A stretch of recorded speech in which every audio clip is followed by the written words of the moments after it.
Let's go. Hi there YouTube, I'm here on aka Dodgemeister's channel. Just going to be doing my Mermail deck profile. Just thought it'd be something nice for you guys to see and upload, so let's get straight into it.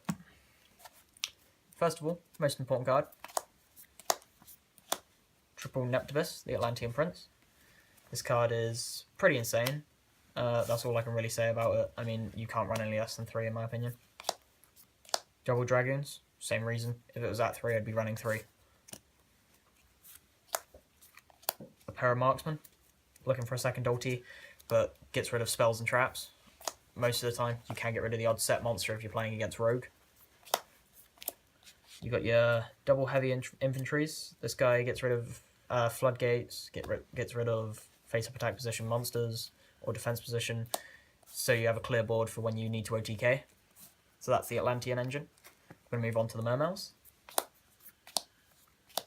We play triple Mermail Abyss Megalo. Yeah, we need another secret rare. Mermail Abyss Megalo is your double attacking monster, and he gets to add any scale, so that's really good. Then you got your Teus. Teus helps make rank 7s along with Megalo, and Teus is also adds a level 4 or lower Mermail, so you can add Pike, Gund, or Lind. We then have double Lind. Lind is really good for when you need to go into late game kind of plays, and you can discard it off of anyone you want, so it's really good. Then we have 2 Pike. Pike basically adds any Mermail that's level 4 or lower. No, level 3, sorry. But yeah, it's pretty good. Then we run triple Gund. I think this is good in this build because you want to be able to put on loads of damage, and if you can just discard Gund and summon anything back, that's really good. Now we're going to go on to other monsters. We run triple Maxi. Everything in the meta special summons, even Monarchs. Extra deck Monarchs are a thing, so Maxi can't really go wrong. Then for the other 2 monsters we run one Deep Sea Diva, one Moulin Glacier. This card can make your opponents start with 4 cards, which is really detrimental to them. And if you can make this guy and a Dweller, even against Burning Abyss, they're starting with 4 cards and there's nearly no advantage at all. And then you got your Deep Sea Diva, which helps make Neptibus plays and synchros. Now we'll move on to spells. My favourite spell on the deck, Triple Moray of Greed. This card, in my opinion, is really good, adds to consistency, so you can see your Neptibus first turn. Without this, you won't be able to, in my opinion, get all your plays into in your first turn, because this is what this deck tries to do at FTKs as much as possible. Then we run double Instant Fusion. Norden hit kind of hurt, but you can still run Instant Fusion. Then we run 1 Abyss Scale of Mizuchi, 1 Abyss Scale of Cetus. These cards are both really good. Being able to bump up your Megalo attack to help with the FTKs and to be able to negate a spell or trap on your opponent's turns is really good. Then we run 1 copy of Twin Twister, gets rid of back row. 1 copy of Salvage, it's good for late game. You can get Neptibus back. Then we run 1 Upstart. This gets you a draw, 39 card deck. 1 Dark Hole, clears boards. Most of the time you want to kill them first turn, so you don't need a Regeki for the deck. If I had a spare Regeki, I'd be putting a Regeki instead. And then my last 2 cards are 2 copy of Abyss Sphere. This card, basically, if you brick first turn, you might see one of these, and it can be your saving grace and stuff, but yeah. Now we're going to go on to the monsters.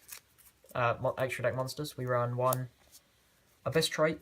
Abyss Trite's really good when you make it off of Bahamut Shark. This is just basically your late game play with a rank 4, so you can reborn your Abyss Trite, and then you can get you can reborn stuff off of Abyss Trite. Sorry. Then we run 1 copy of Diamond Direwolf. This card's really good because then you can fuel up your deck for Norden. You can get rid of stuff, so you can use your Norden, and you get rid of any problem cards. Other rank 4s, we run 2 copy of Abyss Dweller. Abyss Dweller's really strong at the moment, especially with Burning Abyss / PK Fire running around. You need to be able to stop effects in Grave, and it stops the big ships on Cosmo. We have 1 Abyss Gaios. stops all the level 5 or higher effects going off, which is really good. And yeah, it's just a really good monster. 1 copy of Big Eye. Basically steals games. If you're playing in even a mirror match, you could steal a Gaios or something. It's really good. Flare Metal, what can I say? It's Flare Metal, it's amazing. Such a good card. No one can really say anything else. We run 1 Tatsunoko.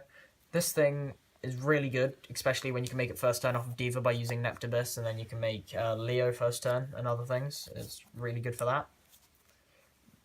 1 Armory Arm. This is if you Neptibus and stuff, next turn you can make Armory Arm, and sometimes you can even make it in the same turn, but it's really, really good. Because with this you equip it to your Megalo. Megalo gains a lot of attack. We run 1 DeLorean and 1 Gungnir. Just really like the ice barriers in the deck. They're really strong. That's what I can say. I mean, the only one that I don't run, which is legal, is Trishula, because I don't think you can make it very easily in the deck.